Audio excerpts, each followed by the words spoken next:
안녕하세요. 이번 시간에는 매출 채권부터 하겠습니다. 매출 채권 회계 1급을 2급을 하셨던 분은 뭐 거의 다 들었던 내용이고요. 처음 하신 분도 이제 지금부터 잘 정리하시면 되겠죠. 매출 채권이 뭐냐? 일반적인 상거래에서 발생한 채권이에요. 자주 쓰는 말이죠. 일반적인 상거래에서 발생한 채권. 외상 매출금과 받으러움으로 구분된다. 여기 속에 외상 매출금이라는 게 있고요. 받을 어음이라는 게 있습니다. 우리는 이제 각각의 이름을 쓰는데 이걸 외부에 보고할 때는 매출 채권이라고 묶어서 보고해달라 이런 얘기고, 제일 중요한 얘기는 채권인데 받을 수 있는 권리인데 일반적인 상거래가 뭐냐? 굉장히 자주 나오는 말이에요. 여기서 말하는 일반적인 상거래란 당해 기업의 사업 목적을 위한 경상적 영업활동. 어떤 회사가 생겼을 때는 뭘 하려고 생긴 회사냐? 나는 가방을 만들어서 팔려는 회사다. 그것이 바로 이 기업이 사업을 하기 위한 목적이니까. 그리고 경상적이라는 얘기는 늘 항상 생기는 거예요. 가방을 가방을 만들어서 파는 행위. 이게 바로 일반적인 상거래입니다. 근데 가방을 파는 사람이 가방을 팔지 않고 쓸데없는 걸 팔아요. 그건 상거래가 아니지, 일반적인 상거래가. 그래서 외상 매출금이나 받으러움을 쓸 때는 전제가 이 거래가 일반적인 상거래였느냐. 제품을 파는 사람이라면 제품을 파는 행위, 상품을 파는 사람이라면 상품을 파는 행위가 일반적인 상거래다, 이런 얘기입니다. 외상으로 팔았다고 해서 무조건 외상 매출금이 아닌 거야. 이 첫 번째 전제를 먼저 잘 암기하고 계셔야 되겠네요. 뭐 암기가 아니라 그냥 상식적인 얘기잖아요. 일반적인 상거래에서 발생한 채권. 자, 첫 번째가 외상 매출금이네요. 외상 매출금. 옆에 코드 번호 자주 쓰는 거, 많이 쓰는 거니까 외우셔야 돼. 외상 매출금. 읽어볼게요. 자, 외상 매출금이 뭐냐? 일반적인 상거래에서 발생한 채권인데, 즉 상품이나 제품을 팔고 외상으로 판매하고 아직 그 돈을 받지 못했습니다. 그런데 언제까지는 받아야 되냐면 보고기간 종료일로부터 1년 이내는 회수할 수 있어야 됩니다. 우리가 배우는 게 당좌자산이니까 어느 날 이렇게 판매를 하죠. 근데 돈은 한참 있다 받아. 여기다 받아. 여기서부터 날짜를 이렇게 세는 게 아니라 여기 보고기간 종료일로부터 1년 이내에 받을 수 있는 거면 외상 매출금. 근데 이 거래가 일단은 상거래해야 된다, 이런 얘기네요. 그것을 넘치면 여기다가 장기만 붙이시면 되겠네요. 뒤에서 배우시겠죠? 사례 봅시다. 창제 상해에 제품 20만 원을 매출했대요. 그러면 수익 잡아야 되겠죠? 제품 매출 20만 원. 수익 잡고. 상거래잖아요. 돈 받습니다. 10만 원은 자기압수표를 받습니다. 자기압수표는 뭐예요? 통화대형 증권이잖아요. 현금이라고 하시면 되겠지. 10만 원. 그리고 나머지는 다음 달 10일에 받습니다. 외상 바로 하는 게 아니라 이 거래가 상거래군요. 외상 매출금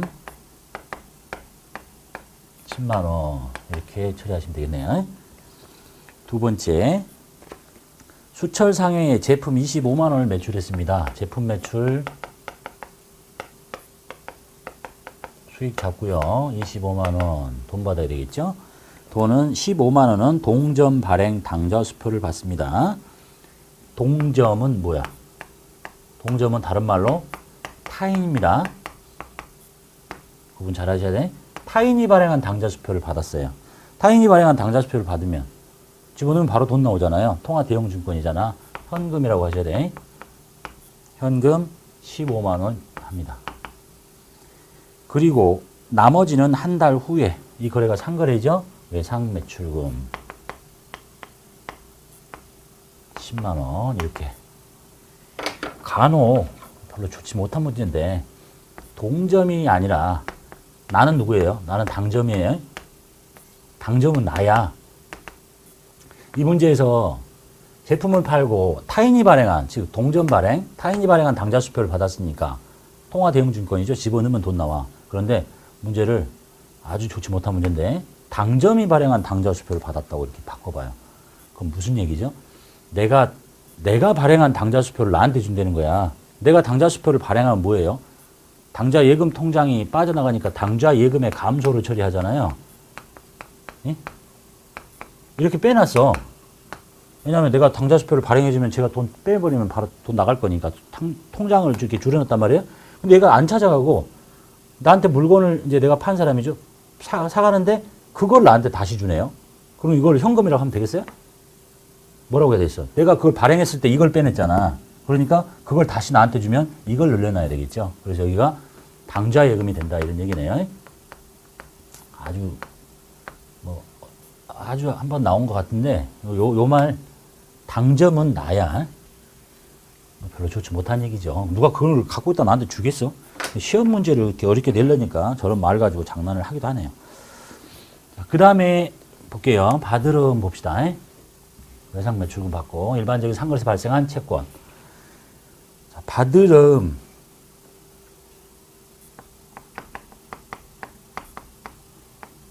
번호가 110번이죠.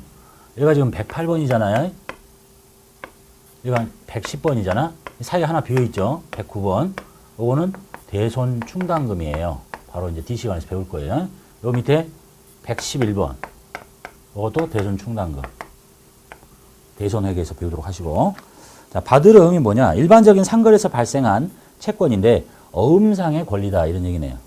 그냥 외상으로 팔았으면 외상 매출금인데 외상으로 팔고 뭔가를 어음을 한 장 받아놨다는 얘기야.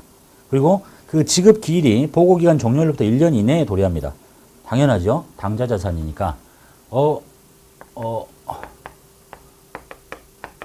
여기 물건 팔고 날짜는 여기서부터 보고기간 종료일로부터 보통 12월 말 법이면 요 날로부터 만기가 1년 이내에 도래해야 된다. 그래야 받으름이라고 할 수 있습니다. 이걸 넘치면 여기 앞에다가 장기만 붙이시면 돼요. 자, 어음을 보면요. 이제 여기서 말하는 약속어부터 봅시다. 자, 나 있는데, 내가 교보, 최대리라고 봅시다. 최대리가 교보에게 책을 이렇게 납품을 합니다. 이제 교보가 이제 돈을 줘야 되겠죠. 돈을 주는데 어음을 줘. 네? 무슨 어음을 줬냐? 약속어음을 준대요. 약속어음을 보면요. 약속어음에는 여기도 이제 어음 금액이 뭐 100만 원 이렇게 적혀 있고 만기 뭐 6개월 어디 은행 무슨 지점에서 지급하겠습니다라고 이렇게 종이를 줍니다. 그럼 이제 요 만기가 이제 1년 이내면 받으러음이라는 얘기죠. 요 약속어음을 나는 받으러음이라고 쓴다. 이제 만기가 되면 이 돈을 찾아가는 거예요. 그래서 이걸 보고 뭐 이건 외워야 되는 용어는 아니고요. 지급을 약속하는 증권이잖아요. 그래서 지급 약속 증권이라고 합니다. 이 약속음을 받으면 이런 상황에서 나는 이제 받으러음이라고 한다는 얘기죠. 이 거래가 상거래해야 되겠지. 그리고 나는 때가 되면 은행에다 집어넣어서 돈을 찾거나 뭐 여러 가지 방법으로 사라지게 됩니다. 그래서 이 교보가 발행을 하니까 이 사람을 보고 발행인이라고 하고 수표 발행한 거잖아. 어음 발행한 거잖아. 내가 받은 사람이죠. 수취인이라고 합니다. 그리고 이 사람이 내가 이 사람한테 돈을 받을 권리가 있는 거죠. 그럼 채권자라고 하고 이 사람은 채무자라고 합니다. 그런 거 좀 상식적으로 알 수 있는 얘기. 이게 이제 일반적인 거고요. 그다음에 환화음은 거의 쓰지 않는데 내용만 살짝 봅시다. 환화음은 이렇대요. 최대리가 교보에다가 책을 납품을 했는데 얘가 어음을 주는데 환어음을 준대요. 이 어음을 보면 보통 어음은 얘가 돈 주기로 돼 있는데 보면 돈 주기로 한 사람이 얘가 아니야. 딴 사람이 있어. A라는 사람이 돈을 주기로 돼 있는 어음이야. 그럼 나는 이제 이 사람을 찾아갑니다. 가서 내가 교보에다가 책을 납품했는데 환어음을 주더라. 그런데 네가 돈 주기로 돼 있다. 맞냐? 맞으면 사인하세요. 그럼 보고 인수라고 해요. 예? 뭔가 있겠지 둘 사이에. 그러면 이제 뭐가 되냐면 이 사람은 어음을 발행한 사람이고 발행인이고 나는 어음을 받은 사람이 수취인이고 이 사람은 뭐야? 인수했죠? 인수인이라고 하고요. 또는 이 사람이 채무자잖아. 채무자라고 하고 또 이 사람이 사인했죠. 그래서 인수인이라고 부르고 그리고 얘로부터 얘가 지명당했잖아요. 그래서 지명인이라고도 합니다. 별로 중요한 거 아닌데 이런 절차가 이제 환어음의 결제 절차다라고 써 있습니다. 국내 거래소는 거의 쓰지 않는다라고 돼 있고 예전에 한번 요 각각의 사람을 물어본 적이 있었네요. 이게 내가 뭐야, 이제? 나는 채권자잖아. 난 채권자. 얘는 채무자는 아니죠. 얘가 뭐야? 얘가 채무자지. 얘를 또 인수인이라고도 하고, 그런 얘기가 써있네요. 별로 중요한 거 아닙니다. 자, 그 다음에 사례 한번 볼게요. 수철상해의 제품 40만 원을 팔았대요. 뭐라고 했어요? 제품 매출 수익 잡고요. 돈 받아야 되겠죠. 뭘 받았니? 10만 원을 현금 받았대요. 현금 10만 원. 그럼 나머지는 동점. 타인이 발행한 타인 발행 약속어음 받았습니다. 어음 받았다고 무조건 받으름이 아니에요. 이게 상거래죠. 만기가 1년 이내죠. 그러니까 쓰는 이름이 받을 어음이에요. 두 가지가 충족이 돼야 쓰는 거예요. 일단 상거래인지 먼저 보시라고 그랬어요. 그리고 약속어음인데 만기가 언제짜리인지 봅니다. 그리고 혹시 시험에서 만기를 줘야 되는 게 맞죠. 왜냐면 만기가 길 수도 있잖아. 그럼 장기 받으러면 해야 되거든. 근데 간혹 문제에서 만기를 주지 않고 빠져가지고 나오는 경우가 있어요. 그러면 뭐라고 해야 되겠어? 그냥 받으럼 하세요. 현실적으로 장기 받으럼이 되려면 굉장히 긴 거예요. 1년, 2년, 3년. 자, 이날 언제 팔았죠? 그럼 만기를 따질 때는 이날로부터 따지는 게 아니라 요 날로부터 따지는 거잖아. 보고기간 종료일로부터. 그것이 장기가 되려면 요 기간을 넘쳐야 됩니다. 넘치고 이쪽 어느 날이 와야 장기 받으럼이 되는 거야. 그럼 봐봐요. 내가 물건을 팔았는데 1년을 홀딱 세고 앞으로 뒤로 이렇게 물건 팔 사람 어디 있어? 현실적으로 안 팔고 말지. 자선사업하는 것도 아니고. 그래서 그냥 장단기에 구분을 주는 게 맞지만 혹시 시험 문제에서 장단기가 빠지면 그냥 단기라고 다 가정하시면 되겠네요. 이해되셨죠? 두 번째 문제 볼게요. 창제상해의 외상매출금 10만 원에 대해서 동전 발행 약속금을 받았대요. 진짜 이 거래 전에 창제상해한테 뭔가를 외상매출금이 있었다는 얘기 아니야. 일단 뭐 제품 매출하고 외상매출금이 이렇게 버티고 있다. 금액은 10만 원이야. 이건 이제 돈을 달라고 하니까 뭘 주냐면 제가 약속금을 줘요. 이 거래가 이제 상거래 때 생긴 거죠. 그럼 내가 이제 받으럼이라고 적으면 되지 나는. 받으럼이 생긴 거고요. 그리고 뭐가 없어져야 되겠어요? 외상매출금이 없어져야 되겠죠. 즉 바로 팔고 어음 받았으면 이렇게 되는데 일단 외상으로 팔았다. 돈 달래니까 어음 준다. 이렇게. 그래서 바로 생길 수도 있고 외상매출금이 없어지면서 그 결제수단으로 어음을 줄 수도 있고 생길 수 있는 방법은 둘 중에 하나겠죠. 별로 어려운 얘기 아니죠? 이름만 아시면 되는 거. 자, 그 다음에 이제 배워야 될 게 이 어음은 말이죠.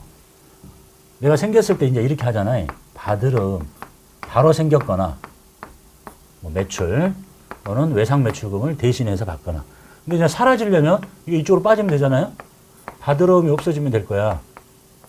근데 없어지는 방법이 여러 가지가 있네요. 첫 번째가 추심, 위임, 배서라는 게 있고, 두 번째가 배서, 양도라는 게 있고, 세 번째가 어음, 할인이라는 게 있고요.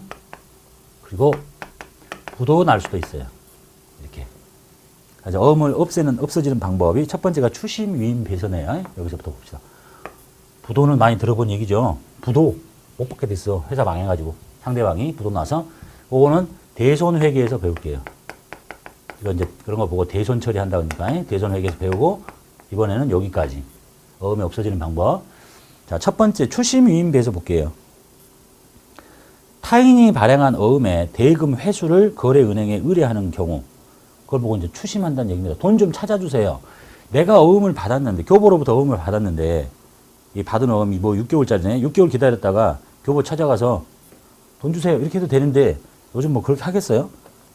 예를 들면 좀 이따 이거 할 텐데 교보가 지가 발행한 걸 지가 주면 내가 교보를 찾아갈 수 있는데 자기가 아닌 걸 남의 걸 갖고 있다가 이렇게 줄 수도 있거든요. 누군지 알고 찾아가겠어. 그래서 이제 나의 거래은행에다가 집어넣으면 어음이 아까 이렇게 생겼다 그랬죠. 어음 금액 100만 원에 뭐 만기가 몇 개월짜리 뭐 몇 월 며칠 어디 있는 무슨 지점에 지급하겠습니다. 이걸 뒷면을 뒤집으면 길쭉하게 써볼게.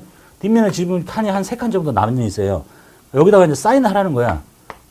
최대리 이렇게 해가지고 은행에다 집어넣어. 왜? 돈 좀 찾아주세요. 그럼 이제 은행이 그 돈을 찾아준다는 얘기죠. 어음 뒷면에다가 배서 등 뒤에다가 서명하고 이 어음을 은행에다 줍니다. 그런 거 보고 추심, 위임, 배서. 추심은 뭐야? 돈 찾아주라고 위임을 해서 사인해서 준다는 얘기예요. 근데 이 추심, 위임, 배서 하는 행위 자체가 이 어음에 대한 권리와 의무가 나로부터 은행으로 넘어가는 게 아니니까 그건 회계 처리 대상이 아닙니다. 어음 빼내는 거 아니라는 얘기예요. 그냥 줘, 사인하고. 그리고 이제 어떻게 하겠어요? 추심했죠? 회계 처리 안 한다니까? 그리고 나서 이제 추심이 돼서 돈이 돌아오면 그때 어음을 없애면 되겠죠. 자, 이 경우에 추심 의뢰한 어음에 대해서는 소유권 이전이 아니니까 회계 처리하지 않고 추심료의 지급에 대한 것만 지급 수수료로 처리하시면 된다.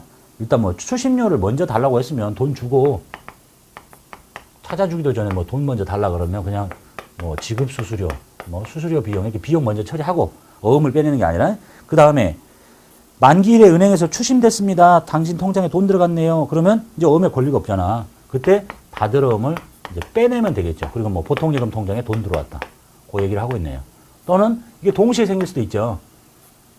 어음이 추심되고 수수료를 빠지고 바로 그냥 뭐 돈이 들어온다든지 그 정도가 생길 수 있겠죠. 자, 사례 봅시다. 첫 번째 사례. 창제상의 제품 40만 원을 매출하고요. 동사가 발행한 약속금을 받습니다. 자, 제품 매출 40만 원 팔았죠. 돈 받아야 되는데 뭘 받았대요? 동사가 발행한 약속금 받습니다. 상거래죠. 받을 어음이라고 하시면 되겠죠. 40만 원.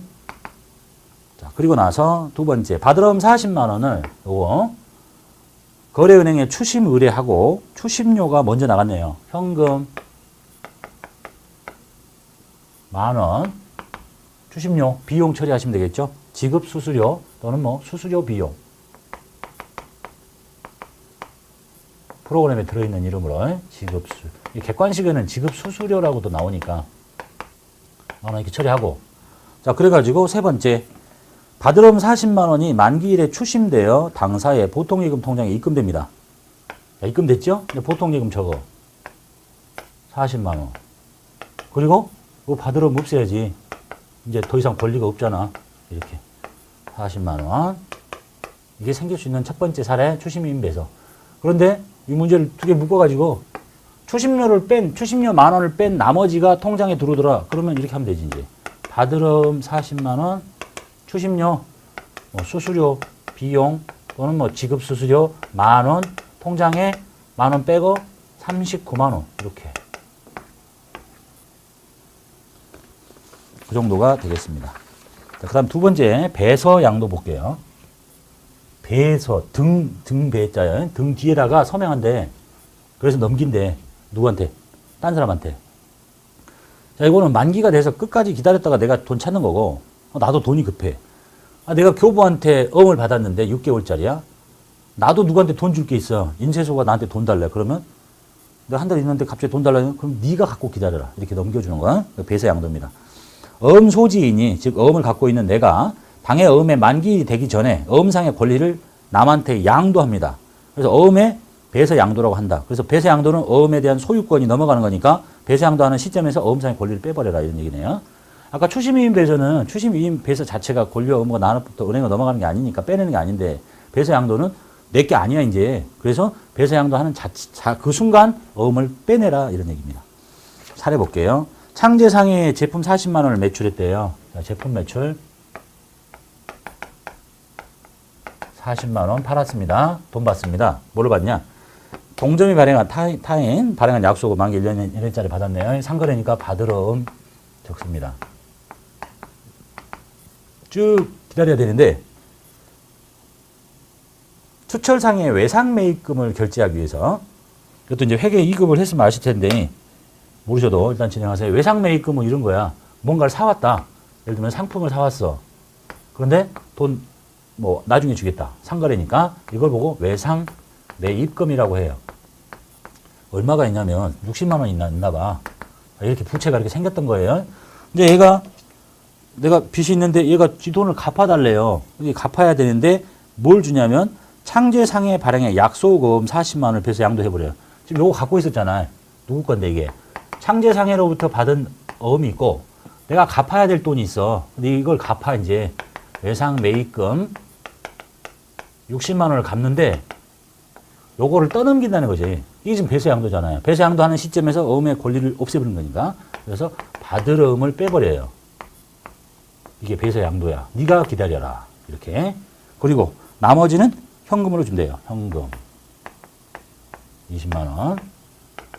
그래서 어음이 사라지는 두 번째 방법, 만기까지 기다리지 않고 내가 어음상의 권리를 남한테 떠넘겨서 이제 이 사람이 기다리는 거지. 이 사람도 못 기다리겠으면 또 다른 사람한테 넘기는 거고. 이렇게.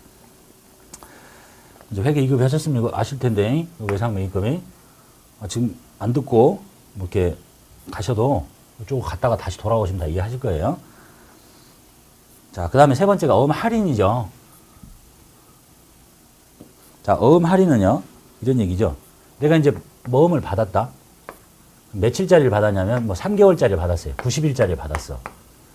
어느 날 100만원짜리 어음을 교보로부터 받았는데, 만기가 3개월이야. 어느 날 가서 돈을 찾으면 추심임 배서. 어느 날 되기 전에 남한테 떠넘기면 배서 양도. 근데, 돈은 요 날 받겠지만, 요 날이라고 쓸까? 이렇게. 자, 요 날 100만원을 받을 텐데, 난 지금 당장 돈이 급하다. 그래서 남한테 떠넘길 수도 없고, 그래서 요거를 지금 좀 주면 안 되겠냐? 지금 3개월 땡겨서 나한테 먼저 달라니까. 그럼 은행은 돈 나한테 100만원 주고 지가 나중에 100만원 찾아가면 뭐가 남겠니? 그래서 뭔가를 받겠죠. 여기 지금 3개월 동안이라는 게 신용 제공 기간, 그러니까 지금 돈 빌려주는 거예요. 돈 일단 주고 나중에 찾아가는 거니까 이 신용 기간 동안에 이자를 받을 거예요. 이자 성격에 있는 돈을 빌려준 거니까. 그래서 그걸 보고 할인료라고 합니다. 할인료는 우리가 계산하는 게 아니죠. 은행이 계산해서 까고 주는 거지. 근데 시험에서 가끔 물어보니까 예를 들면 이래요. 자, 100만원짜리죠. 어음 금액이 100만원짜리야. 근데 이제 은행에서 적용하는 할인 이자율이 얼마냐? 예를 들어서 10%를 적용한대. 이건 연이자율이거든. 그러니까 1년에 100만원을 빌리는데 한 10% 정도 이자를 받아. 근데 내가 며칠 땡겨다 쓰는 겁니까? 90일 땡겨다 쓰잖아요. 365분에 90일 이렇게 해서 나온 돈. 이렇게 계산하기도 하고, 이걸 뭐 날짜가 지저분하니까 월수로 계산하세요. 그러면 12개월분에 3달 갖다 씁니다. 이렇게 계산한 금액, 예를 들어서 이제 10,000원이라고 칩시다. 10,000원이 계산되면 은행이 나한테 얼마 주겠어? 100만원 다 안 주지. 99만원만 주는 거지, 이렇게. 그 10,000원은 은행이 100만원을 찾아가면 10,000원을 받는 결과가 될 거니까. 이걸 보고 이제 어음의 할인이라고 합니다. 읽어볼게요. 어음은 만기일 이전에 금융기관에 배에서 등 뒤에다 사인해서 주는 거예요, 은행한테. 그리고 할인료를 차감한 잔액만을 받습니다. 이 할인료 10,000원을 뺀 나머지만 내가 받아. 그래서 자금을 융통할 수 있습니다. 이걸 보고 어음의 할인이라고 합니다. 할인료는 받을 어음의 만기 지급 금액에 대한 신용 제공 기간 동안의 선이자에 해당한다. 은행이 의자 먼저 받는 거야. 3개월짜리 이자. 그리고 다음과 같이 계산한다. 어음 금액 곱하기 연 이자율 그리고 날짜. 며칠 땡겨다 쓰는지. 자, 일반적으로 매출 채권을 금융기관 등에 할인하는 거래에 대해서는 두 가지의 방식이 있대요. 근데 보통은 다 매각 거래입니다. 자, 이 어음 할인하는 게 종류가 두 가지가 있대. 첫 번째가 매각 거래. 매각이 뭐야? 내다 팔았다는 얘기고. 두 번째, 저것은 차입 거래. 무슨 얘기냐? 돈 꼬았다는 얘기지. 어음을 담보 잡히고 돈 꼬은 거래로 보겠다. 첫 번째 볼게요. 일반적으로 매출채권 등을 금융기관 등에 할인하는 거래에 대해서 해당 금융자산의 미래 경제적 효익에 대한, 즉 어음에 대한 양수인의, 양수가 누구야? 내가 넘기니까 양수인은 은행이죠. 양수인의 통제권에 특정한 제약이 없는 한. 그러니까 내가 어음을 줬는데 은행이 이 어음을 마음대로 할 수가 없어요. 응? 그렇지 않고 은행이 마음대로 할 수 있다면 매각거래로 보십시오.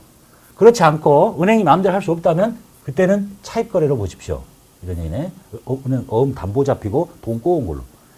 쉽게 얘기하면 어음을 담보 잡혔는데 은행이 마음대로 어음을 지 멋대로 막 써버리면 되겠어요? 안 되지. 그런 경우 현실적으로 보기 어려운 얘기입니다. 그냥 다 이거라고 보시면 돼. 자, 할인받는 시점에 이렇게 하라는 얘기죠. 자, 어음 빼세요. 매각이니까 받을 어음을 빼버려. 이렇게요? 아까처럼 써볼까? 숫자로 100만원.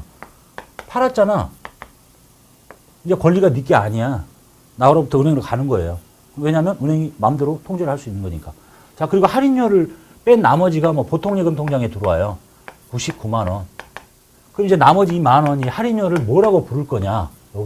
여기니까 이제 비용이 생길 텐데, 그때 쓰는 이름만 기억하시면 되죠. 이게 뭐죠? 매출채권이잖아. 매출채권. 매출채권. 뭐 했다고? 내다 팔았다고. 처분하고 손해봤다.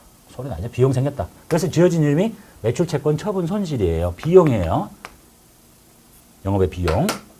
이렇게 처리하래요. 이게 여러분 시험에서 나오는 문제의 틀이에요. 그래서 만기가 됐다, 이제. 그 만기가 되면 뭐예요? 그냥 은행 돈 찾아가는 거지. 부도 나지 않는 이상. 부도 나면 이제 다시 돈 갚고, 다시 받아야 되는 거고. 그 얘기는 모르셔도 되고. 이쪽 가서 할 거니까. 자, 이제 차입거래를 볼게요. 차입거래는 서명을 하고 은행에 가 있는데 이것이 내가 은행한테 이 권리와 의무가 이것이 은행으로 넘어가는 게 아니라 그냥 담보 잡히고 돈 꾼 거라니까. 담보 잡힌 거는 회계 처리 대상이 아니에요. 뭐 예를 들면 건물을 담보 잡혔다. 1억짜리 건물을 담보 잡히고 돈을 1,000만 원 꿨어요. 건물 담보 잡힌 건 회계 처리 대상이 아니야. 건물을 빼버리는 게 아니야. 그냥 담보 잡힌 건 담보 잡힌 거고 돈을 꼬은 거래만 회계 처리하면 되지. 됐죠? 자, 그래서 자, 일단은 얘하고 똑같아. 여기다 적을게요. 어음을 빼내는 게 아닙니다. 할인료는 똑같다고 치고, 자, 보통 예금에는 돈이 99만 원밖에 안 들어옵니다. 은행에 비용이 생겼죠. 만 원. 자, 그리고 이거는 이제 어음을 빼내는 게 아니라 어음을 담보 잡히고 돈을 꼬은 걸로 보니까 요 기간이 3개월짜리면 단기 차입금이라고 합니다. 돈 빌려온 거라니까 부채를 만들어요. 이렇게. 그리고 나서 이때 쓰는 요 은행이 가져가는 이 수수료, 이건 뭐라고 할 거냐? 이자 비용이라고 합니다. 이렇게. 좀 다르죠? 어음상의 권리를 다 빼버리고 매각하는 거니까. 근데 이거는 그게 아니라니까. 그걸 담보 잡히고 돈 꼬은 거라니까. 그러니까 어음은 빼내지 마. 부채를 만드시고. 그리고 매출 채권 처분 손실이라는 비용으로 처리하는데 어차피 이것도 비용이고 이것도 비용이죠. 이건 이자 비용 처리하라. 어음 담보 잡히고 돈 꼬은 금융 비용이다. 이렇게 보시라는 얘기죠. 그래가지고 이제 만기가 돼요. 만기가 되면 어음의 금액이 돈이 들어오겠죠. 그럼 나는 이제 어음을 바로 빼면 되잖아요. 받을 어음을 없애, 이제. 받을 어음을 없애고. 그 받은 돈 100만 원이 이 차입금하고 이렇게 상계가 되면 되겠네요. 그래서 시험에서는 특별한 말이 없으면 다 매각거래로 처리하시고, 어음 할인에 대한 문제가 나오면 항상 매각거래로 처리하십시오. 이렇게 문구가 붙네요. 되셨죠? 자, 그 다음에 사례 봅시다. 다 봤죠, 이제? 창제상회에 제품 40만 원을 매출합니다. 이쪽에다 적읍시다. 매출, 제품 매출, 수익 잡고요. 40만 원. 돈 받아야 되겠네요. 동사가 발행한 약속은 만기 1년 이내짜리 받습니다. 받을 어음 40만 원. 자, 창제상에서 받은 약속어음을 받을 어음으로 잡혔다는 얘기죠. 40만 원을 거래은행에 할인합니다. 할인료는 5만 원. 저걸 빼고 당좌예금 통장에 들어온대요. 매각거래로 처리하세요. 그러면 받을 어음 빼요. 매각거래니까. 받을 어음 40만 원 빼고 할인료 5만 원을 뺀 나머지가 당좌예금 통장에 들어온대. 당좌예금 5만 원이니까 35만 원. 나머지 5만 원을 뭐라고 불러요? 매출채권 처분 손실이라고 한다. 매각거래로 하세요. 그러면 여기가 단기 차입금, 여기가 이자 비용 봐두시면 되겠네요. 됐죠? 별로 어려운 거 아닙니다.